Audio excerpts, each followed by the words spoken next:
तो आज हम लोग स्टार्ट करने जा रहे हैं टोटल प्रोबेबिलिटी थ्योरम, है ना।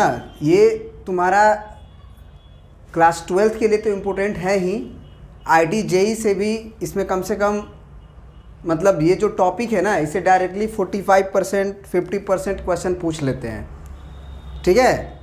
तो बहुत आसानी से, बहुत हार्ड भी नहीं लगता है। वैसे बच्चे को लगता है कि बहुत हार्ड है टोटल प्रोबेबिलिटी थ्योरम, चाहे बेस थ्योरम हो गया तुम्हारा, ये दोनों एक दूसरे से रिलेटेड भी हैं, टोटल प्रोबेबिलिटी थ्योरम और बेस थ्योरम, और बहुत आसान है। अगर आप कंडीशनल प्रोबेबिलिटी थ्योरम पढ़े हुए हो तो ये जो चीज़ है, कंडीशनल प्रोबेबिलिटी पढ़े हो तो ये जो चीज़ है वो बहुत आसान लगेगा तुम्हें। देखोगे क्या होता है टोटल प्रोबेबिलिटी थ्योरम। जैसे मान लो let E1 E2 dot dot dot En be n mutually exclusive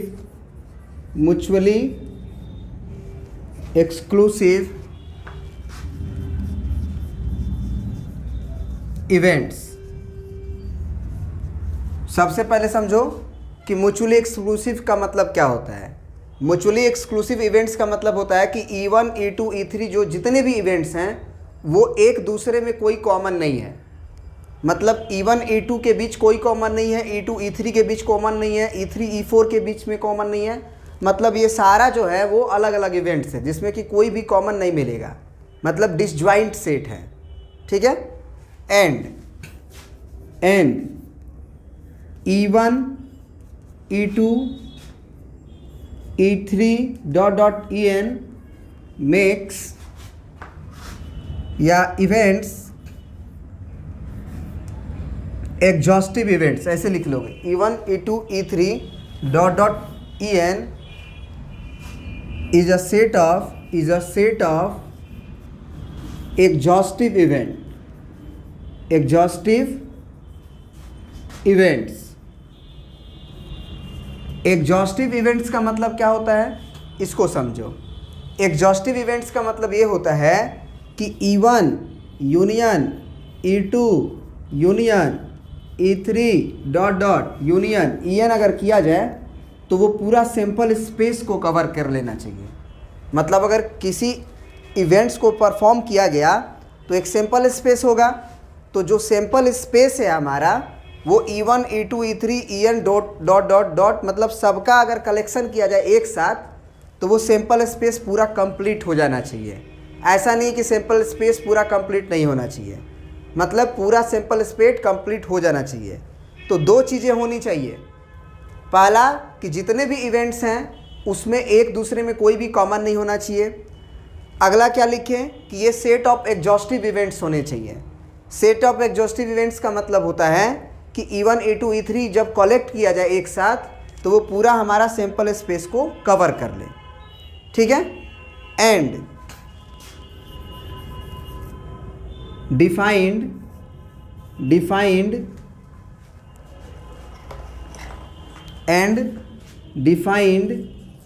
या ऐसे लिख लो, and suppose to be defined an event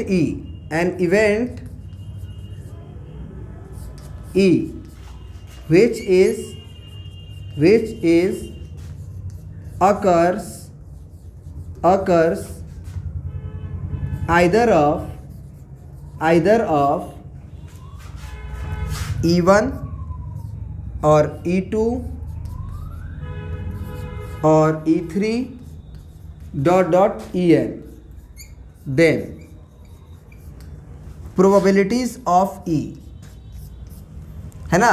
ये तो मान लो हम क्या बोले लास्ट में कि E एक ऐसा इवेंट डिफाइन किया गया जो E1 के द्वारा भी हो सकता है, E2 के द्वारा भी हो सकता है, E3 इवेंट के द्वारा भी हो सकता है, या En इवेंट के भी द्वारा हो सकता है। तो इसको मैथमेटिकली हम पिक्चोरियल रिप्रेजेंट कर रहे हैं, उसको समझो। जैसे मान लो ये एक बॉक्स बना दिए, ये हमारा मान लो एक E1 इवेंट है, ये क्या है हमारा E1 इवेंट है, ये जो है हमारा मान के चलो E2 इवेंट है, ये जो है हमारा E3 इवेंट है। इसी तरह डॉट डॉट डॉट मान लो कि ये ER इवेंट है, और लास्ट इवेंट को हम मान लेते हैं कि EN इवेंट है। अब निश्चित रूप से E1 E2 में कुछ कॉमन नहीं है, E2 E3 में भी कुछ कॉमन नहीं है, क्योंकि ये सब अलग अलग इवेंट्स हैं, ER EN। अब क्या बोला गया कि E एक ऐसा इवेंट है जो E1 के द्वारा भी हो सकता है, E2 के द्वारा भी हो सकता है, E3 के द्वारा भी हो सकता है। E एक ऐसा इवेंट है, ये वाला जो लास्ट में लिखे हैं, and suppose to defined be an event E। तो ये इवेंट E जो है वो हो सकता है किसी भी पाथ के द्वारा, है ना। ये इवेंट E है जो E1 के द्वारा भी हो सकता है, E2 के द्वारा भी हो सकता है, E3 के द्वारा भी हो सकता है, EN के द्वारा भी हो सकता है। तो बोला गया कि E के होने की प्रोबेबिलिटी क्या होगा। अब E के होने की प्रोबेबिलिटी का मतलब क्या है, E हमारा E1 पाथ के द्वारा भी हो सकता है क्योंकि इसमें भी कुछ कॉमन है। E1 इवेंट जो है E2 के द्वारा भी हो सकता है क्योंकि ये इसमें भी कुछ कॉमन है। E3 के द्वारा भी हो सकता है, इसमें भी कुछ कॉमन है। इसी तरह से ER के द्वारा भी हो सकता है, इसमें भी कुछ कॉमन है। और इसके द्वारा भी, EN के द्वारा भी हो सकता है, इसमें भी कुछ कॉमन है। तो E के होने का कंडीशंस या फिर हम कह सकते हैं कलेक्शन ज़्यादा है। E हो सकता है E1 के द्वारा भी, E2 के द्वारा भी, E3 के द्वारा भी। मतलब हम कह सकते हैं कि प्रोबेबिलिटी जो है E की अगर E1 के रास्ते से होगा तो उसमें कॉमन कितना है, तो E इंटरसेक्शन E1 बोल सकते हैं, plus probability of E intersection E2 बोल सकते हैं। E2 के द्वारा भी E हो सकता है, या plus probability of E intersection E3 के द्वारा भी हो सकता है। इसी तरह dot dot probability of E intersection ER के द्वारा भी हो सकता है, या प्लस डॉट डॉट डॉट जो प्रोबेबिलिटी E के ही है वो हमारा EN के रास्ते से भी हो सकता है। क्या ये बात अभी तक तुम्हें समझ में आया? अब जरा बताओ कि एक मैथमेटिकली ये रूप हो गया, इसको अगर हम सिग्मा फॉर्म में लिखना चाहें तो क्या लिख सकते हैं। जरा हम इसको मिटाना चाहते हैं, ठीक है ना। आप प्रिंट कर लो पहले इसको। चलिए, तो प्रिंट करने के बाद आप देखिए, इसी E के होने की प्रोबेबिलिटी जो है अगर सिग्मा फॉर्म में लिखना चाहें तो हम ऐसे लिख सकते हैं, sigma probability of E intersection ER from R बराबर 1 से लेके n तक, है ना। फ्रॉम R बराबर 1 से लेके n तक। अब R बराबर 1 रखेंगे तो ये E इंटरसेक्शन E1 आ जाएगा, फिर सिग्मा का मतलब प्लस, फिर R बराबर 2 रखेंगे तो E इंटरसेक्शन E2 आ जाएगा, plus E intersection E3 dot dot इसी तरह से EN तक आ जाएगा। तो ये एक सिग्मा नोटेशन है टोटल प्रोबेबिलिटी थ्योरम का। फिर अगर तुम ये समझो कि अगर हम लोग कंडीशनल प्रोबेबिलिटी थ्योरम पढ़ के आ चुके हैं, कंडीशनल प्रोबेबिलिटी, तो कंडीशनल प्रोबेबिलिटी में E इंटरसेक्शन ER का मतलब क्या होगा। या फिर ऐसे पूछें कि प्रोबेबिलिटी ऑफ E गिवन कि ER इज ऑलरेडी अकर्ड, तो इसको हम लोग लिखते हैं ना probability of E intersection ER और अपॉन प्रोबेबिलिटी ऑफ ER। तो यहाँ से हम बोलेंगे कि E इंटरसेक्शन ER कितना आएगा, probability of E intersection ER, तो वो आएगा प्रोबेबिलिटी ऑफ ER और into probability of E when ER is already occurred, ऐसे लिख सकते हैं। तो इसी चीज़ को अगर हम ये रूप देना चाहें कि probability of E intersection ER का मतलब हम लिख दें कि probability of ER into probability of E when ER is already occurred का सिग्मा फ्रॉम R बराबर 1 से लेके n तक, लिख सकते हैं ना। अब इसी सिग्मा को अगर ऑपरेट कर दें, मैंने विस्तृत रूप कर दें, मैंने सिग्मा को ऑपरेट कर दें प्लस में, तो यही चीज़ क्या हो जाएगा, प्रोबेबिलिटी ऑफ E1 R की जगह पे 1 रखेंगे into probability of E when E1 is already occurred, फिर plus probability of E2 into probability of E2 into probability of E when E2 is occurred. इसी तरह से हमारा क्या हो जाएगा, probability of E n into probability of E when E n is already occurred. तो ये बात समझ में आया। तो किन किन बातों का ध्यान रखना है टोटल प्रोबेबिलिटी थ्योरम में, फिर से एक बार देख लो। जितने भी इवेंट्स तुम्हारे कैटेगराइज किए जाएंगे E1 E2 E3, उसमें कोई भी कॉमन नहीं होना चाहिए आपस में E1 E2 E3 में। दूसरी चीज़ कि E1 E2 E3 जो है टोटल जो है हमारे सैंपल स्पेस को कवर कर लेना चाहिए। तो अगर एक ऐसा इवेंट डिफाइंड किया गया जिसकी प्रोबेबिलिटी किसी न किसी पाथ के द्वारा हो रहा होगा, या तो E1 पाथ के द्वारा हो रहा होगा या E2, माने E1 E2 E3 dot dot En में से ही किसी पाथ के द्वारा E की प्रोबेबिलिटी हो रही होगी। तो E की प्रोबेबिलिटी E1 के द्वारा भी हो सकता है, E2 के द्वारा भी हो सकता है, E3 के द्वारा भी हो सकता है। इसीलिए हम लोग प्रोबेबिलिटी ऑफ E जो लिखेंगे, ये लिखेंगे मतलब इस E1 में जितना पार्ट से हो सकता है, मतलब E1 का इंटरसेक्शन E के साथ, E2 के द्वारा इतना के द्वारा हो सकता है क्योंकि इतना कॉमन है। तो probability of E intersection E2, उसी तरह से इसमें जितना कॉमन है इतना कॉमन है, इसको जोड़ देंगे। अब एक क्वेश्चन करते हैं। एक क्वेश्चन से टोटल प्रोबेबिलिटी थ्योरम और ज़्यादा क्लियर आ जाएगा, पिक्चर समझ में कि एक्चुअल में होता क्या है। तो चलो अब एग्जाम्पल लिखते हैं, फिर बताते हैं। चलिए, उसको प्रिंट करने के बाद ये चीज़ आप देखिए, ये क्वेश्चन देखिए, इससे आपका टोटल प्रोबेबिलिटी थ्योरम का कॉन्सेप्ट बिल्कुल क्लियर हो जाएगा और बेस थ्योरम भी बहुत अच्छा से समझ में आएगा। क्वेश्चन क्या है कि a die is rolled and if outcome is less than 3 then 1 ball from bag A is selected. यानी कि एक डाई को रोल किया गया जिसपे 1 2 3 4 5 6 लिखा हुआ है, और अगर उस डाई पे लेस देन 3 नंबर आए, आउटकम इज लेस देन 3, मतलब कि उस डाई पे क्या क्या आ जाए, 1 आ जाए, 2 आ जाए, then 1 ball from bag A is selected. और इफ आउटकम इज 3 4 5, अगर जो डाइस पे आने वाला नंबर है 3 4 5 हो जाए, तब जो है then 1 ball from bag B is selected. तो एक बॉल निकाला गया दूसरे बैग से, बैग बी नंबर बी से। अदरवाइज अगर ऐसा नहीं हुआ, मतलब ना लेस देन 3 नंबर आए और ना 3 4 5 आए, यानी बच गया क्या 6, क्योंकि लेस देन 3 में आ गया 1 2 और 3 4 5 हो ही गया। तो अब अदरवाइज का मतलब क्या क्या बच गया कि अगर डाई पे 6 आ जाए, तो अगर डाई पे 6 आ जाए then 1 ball from bag C is selected where bag A contain 3 red 5 black balls, है ना। तुम्हारे पास ये मान लो बैग नंबर ए है, ये बैग में 3 रेड पड़ा हुआ है और 5 ब्लैक पड़ा हुआ है।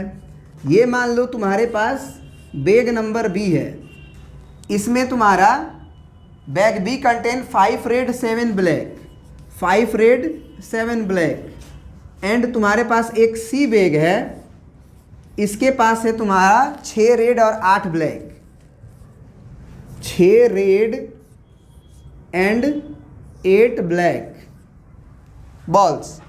Then find the probability that selected ball is red.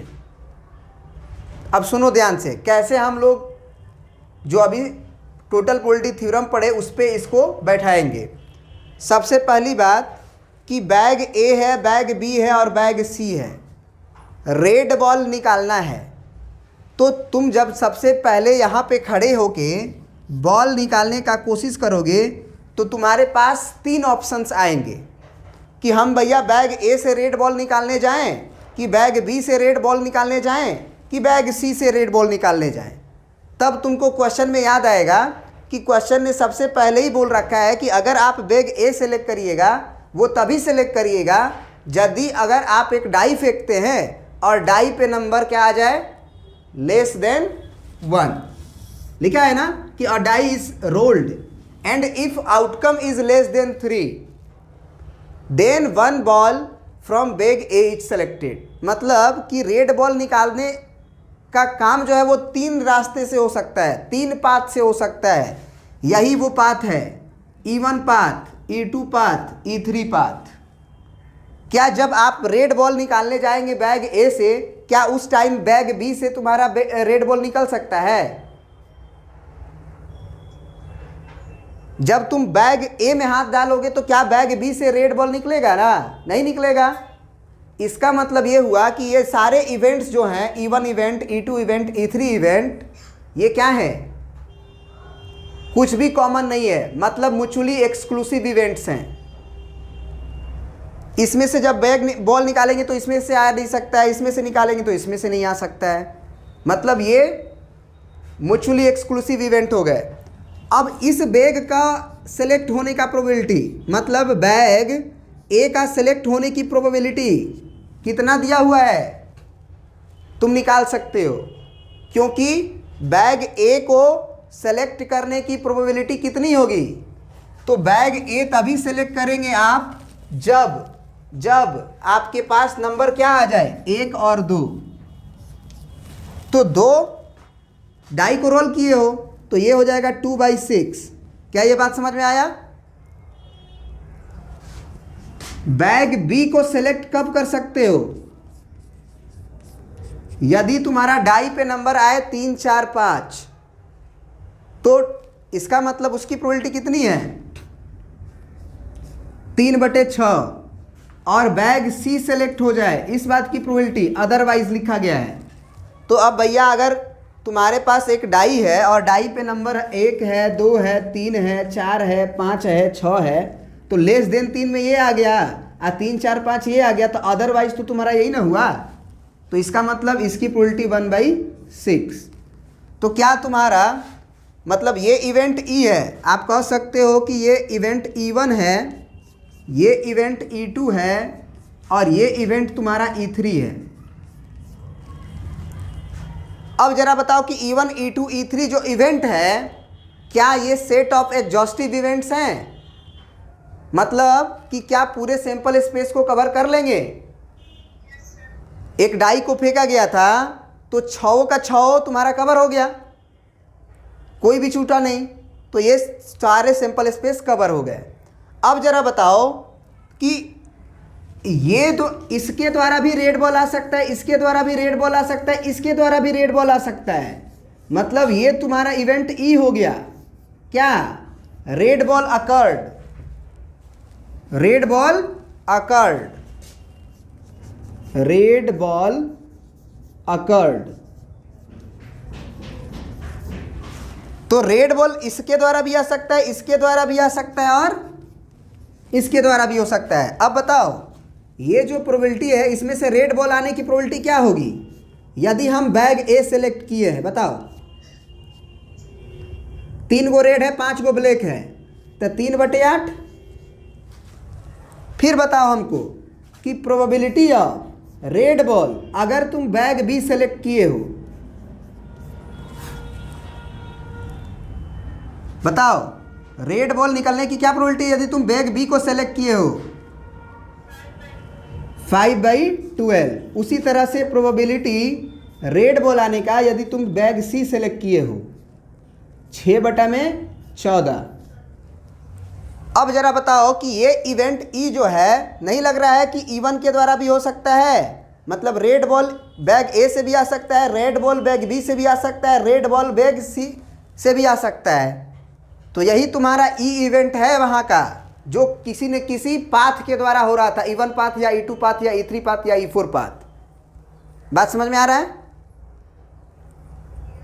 अब देखो कितना आसान क्वेश्चन हो गया कि प्रोबेबिलिटी ऑफ रेड बॉल। तो रेड बॉल यहाँ पे हम खड़ा हो गए, चलो इसको थोड़ा मिटाएंगे, क्वेश्चन को प्रिंट कर लेना। चलो अब देखो हम क्या लिख देंगे, प्रोबेबिलिटी ऑफ रेड बॉल आने की क्या प्रोबेबिलिटी है, यही क्वेश्चन हमसे पूछा था। तो रेड बॉल तब ना आएगा, सबसे पहले जब तुम यहाँ पे खड़े हो तो पहले तुम्हारे पास ऑप्शन आएगा कि हम किस बैग में हाथ डालें। तो बैग ए आए हमारे हाथ में, अगर ये डाई वाला नहीं कहानी दिया होता, ज़रा सोचो कि शुरू में बोल दिया था कि एक डाई फेंका गया और डाई पे अगर 3 से कम नंबर आएगा तब बैग ए सेलेक्ट करना, 3, 4, 5 आएगा तब बैग बी सेलेक्ट करना, 6 आएगा तो बैग सी सेलेक्ट करना। अगर ये नहीं बोला होता तो जब हम यहाँ पे खड़े होकर देखेंगे कि हम बैग रेड बॉल किस में से निकालें, तो भैया उस समय प्रोबेबिलिटी इस बैग को सेलेक्ट करने का कितना होता है? बैग ए को सेलेक्ट करने का, चाहे बैग बी को चाहे बैग सी को, 1/3 इक्वी प्रोबेबल होता, क्योंकि 3 बैग है और हम सामने खड़े हैं। तो 3 बैग है और हम सामने खड़े हैं, तो 1/3 इसकी प्रोबेबिलिटी हो जाती बैग ए को सेलेक्ट करने का, इसका भी 1/3 और इसका भी 1/3। ये बात क्लियर है? तो जब हमको ये नहीं दिया हो, माने एक पहले से इवेंट नहीं दिया गया हो कि डाई को फेंका गया तो ऐसा ऐसा हुआ तो ऐसा करिए, तो हम उस समय प्रोबेबिलिटी जो है बैग को सेलेक्ट करने का 1/3 1/3 1/3 लेते हैं। तो जरा बताओ कि बैग ए सेलेक्ट होने की प्रोबेबिलिटी और जब बैग ए आ जाए तो रेड बॉल आने की प्रोबेबिलिटी है ना। रेड बॉल आ जाए, रेड बॉल आने की प्रोबेबिलिटी यदि बैग ए सेलेक्ट हुआ हो, प्लस बैग बी को सेलेक्ट होने की प्रोबेबिलिटी और फिर प्रोबेबिलिटी ऑफ रेड बॉल आने की यदि बैग बी सेलेक्ट हुआ हो, या ये भी हो सकता है कि बैग सी सेलेक्ट करें और फिर प्रोबेबिलिटी ऑफ रेड बॉल यदि बैग सी सेलेक्ट हुआ हो। ये बात समझ में आया? अब बताओ, ए बैग को सेलेक्ट करने की probability 2/6 into probability of red ball यदि ए बैग सेलेक्ट हुआ हो। तो ये भी कहा जाता है कि एक पाथ में आया हुआ प्रोबेबिलिटी को मल्टीप्लाई करते चले जाओ। इसमें भी आया हुआ रास्ते में, इस रास्ते में प्रोबेबिलिटी को मल्टीप्लाई कर दो, इसमें भी मल्टीप्लाई कर दो और जोड़ दो। तो बैग बी के सेलेक्ट होने की प्रोबेबिलिटी कितनी थी? 3/6, और इसमें से अगर बैग बी सेलेक्ट हुआ हो तो रेड बॉल आने की प्रोबेबिलिटी है 5/12। फिर प्लस इस बैग को सेलेक्ट होने की प्रोबेबिलिटी है 1/6 इंटू रेड बॉल आने की प्रोबेबिलिटी है यदि बैग सी सेलेक्ट किया हुआ हो, 6/14। 6/14। अब काटो अपना, 3 दूना के 6, 2 2 कट गया, फिर 3 दूना के 6, बस अब नहीं कटेगा, फिर 6 6 ये कट गया। तो इसका मतलब ये हो गया 1/8 प्लस 5/24, 12 दूना और प्लस 1/14। अब एलसीएम वगैरह ले लो, कितना आएगा एलसीएम इसका? देखो एलसीएम क्या आएगा, बताओ जरा आंसर। तो अब हम तुम्हारा कैलकुलेशन कर दिए हैं, एलसीएम इसका 168 आएगा और कैलकुलेशन कर लिए, और कैलकुलेशन करने के बाद आंसर कितना आ गया? 17/42। क्या ये बात समझ में आ गया? चलिए अब हम लोग एनसीईआरटीज़ के क्वेश्चंस को करते हैं, देखिएगा कितना आसानी से सब बन जाएगा। चलिए